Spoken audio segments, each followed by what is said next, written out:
Welcome to episode 437 of the Joe Budden podcast. Which podcast? Most situations like this, what you would do is take a percentage of everything that they do because you have facilitated a place for them. Typically what happens is that artist is going to take a piece of everything that you do. Parks, Joe Budden's biggest yes man. When Parks first started the Joe Budden podcast, he was beloved.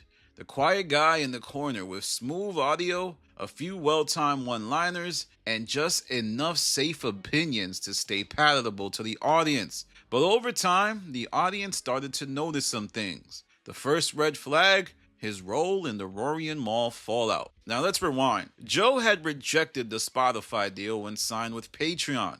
More content, more work, more pressure for the behind-the-scenes staff, leading to a lot of tension growing in that dynamic. Staff members started venting to Rory and Mal. Well, according to what's been said, Parks didn't like how much Rory was talking. And the staff started talking to us because they weren't comfortable talking to him, because whenever they talked to him about things that's bothering them, or, you know, money or being paid or things like that, it's always met with anger. So they decided to start having a conversation with us. And then, you know, Parks, being who, you know, he's friends with homie's manager, and, you know, he decided to, after that meeting, to call him and tell him, hey, some of the guys are not happy. So he told Ian, the longtime manager of Joe Budden, and in turn, Ian told Joe, and the dominoes started falling. The end of the Rory and Mal era had begun, with Parks in the mix. And that wasn't the only moment that raised eyebrows for the audience. Parks has developed a pattern, one that makes people question if he's Joe's biggest yes man. In my time watching the Joe Budden podcast over the last decade, I must say that I truly think he is number one on the tree of yes men for the Joe Budden podcast. Sure, there's other people that explain away all of Joe Budden's biggest flaws, but when it comes to the podcast, Parks is always looking to soothe the ego of the moody rapper. Look at how he interacts with Melissa Ford here. She makes a general point about men, and Parks jumps in saying don't speak for men. Well, I mean, Parks did kind of answer it. I didn't. You're speaking for men. No, you did answer it because you said it was the second one. Now that's fine, that's fair enough, but contrast that with how quiet and compliant he gets when Joe speaks. Cardi B is gonna not a whistle from Starbucks. We gotta stop saying such and such because of their cachet wouldn't do such and such. That's true. You might be right. It's a night and day difference. In an episode years ago, Ice even called him out for it on air. Parks says he doesn't agree with Joe, only to turn around and agree with Joe moments later. Parks. Yeah. You got to disagree with Joe more. I feel like I disagree with everybody pretty equally, but Joe takes a joke pause. Yeah. And that's not me agreeing with Joe.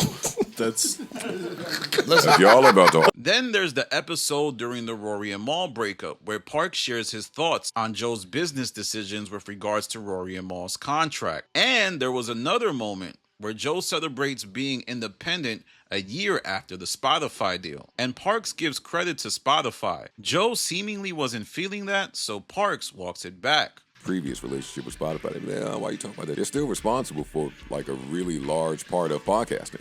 yeah, absolutely. So you kind of And they're big in our ascension, so they helped in our ascension. Is this yes man behavior? Maybe, but the Parks Joe dynamic is complicated. Let's be fair. Parks introduced Joe Budden to Ian Schwartzman, and Ian changed Joe's business life, arguably for the better. I mean, Ian turnkeyed a lot of deals and successfully got Joe Budden out of whatever deal he had signed with Rory and Mal. Mal even said it. Parks has been around for a decade. He's taken pay cuts and he stuck it out. But I just think that he's just a little in too deep on the business end, and he has a lot of things tied in with Joe business-wise, so he can't really rattle that boat and shake the tree too much. I've known Parks. Parks has engineered and recorded records that he hasn't been paid for ever. He's voiced that. So this just goes to show you that Parks probably is getting what Joe Budden owes him in the current moment. Also, what did Mal mean when he says that Parks is in too deep with Joe Budden? Now, there was a theory during the breakup with Joe Budden that Parks' house was paid for by Joe because that was where they were recording. Now, I don't know if that's true. I think maybe there was some type of tax break associated with that. But as far as Joe Budden actually buying a really expensive property in Astoria, Queens, I just don't believe it. But as an engineer, Parks is elite. He's worked with Drake, Preem, and others. That crispy podcast audio, it's all Parks. But here's the thing.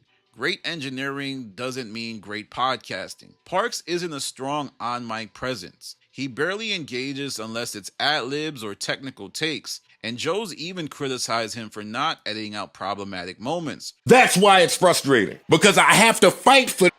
Oh, I forgot. Oh, I didn't know. I just thought that. Well, you said such and such.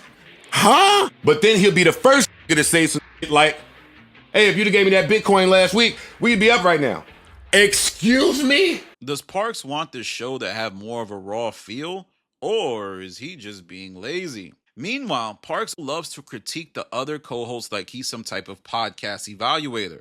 But what has he done to grow the show on mic? To me, he's a glorified ad-libber. He doesn't really add much to any type of dynamic, and he skillfully shoots down what everybody else brings to the table. I've never seen Parks carry a conversation. He's more of an assist player, and he's critiquing how other people shoot. Behind a cool demeanor and audio mastery, Parks might be playing a long game, a loyal soldier, office tactician, and low-key gatekeeper. But don't let the voice fool you. He's moving pieces too. On the last episode of the Joe Budden podcast, he said something very interesting. He said he likes when there's less mics. Now that's a big deal for him to say. And he also said that he's riding with Joe till the wheels fall off. If everything goes according to your plan, how long do you work here? Till the wheels fall off. But even though Parks has great podcast audio, I think, is he really a good podcast producer? Now let's look at Julian and his time on the Rory and Mal show. Stay with me here. Sure, Julian was great on air, but was he great at structuring segments? Because I notice a clear difference now that the Rory and Mal podcast has Josh, someone who worked at other radio shows and podcast shows and knows how to put things together. I often wonder if Joe were to ever hire a real podcast producer that has real industry experience, that knows how to structure conversations, what will happen to the show? I think the show might take it to another level. For me, Parks should just do the engineering of the show and fall into the background. But that would greatly uproot the fabric of the Joe Budden podcast. The question remains, is Parks Joe Budden's right-hand man or just his biggest yes man? Let me know what you think in the comments. I do think this video was needed because I haven't done a video on Parks in a while, but he's on the show and he's been on the show longer than anyone else on air since the departure of Rory and Mal outside of Joe Budden.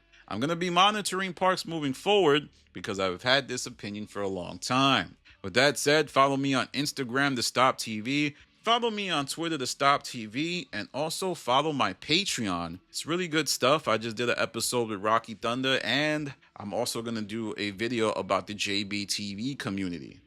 All right, y'all. This is Danny from The Stop. See you around, baby. Danny, we got to cut a deal now. Now listen. E-money! No. And before, no, I want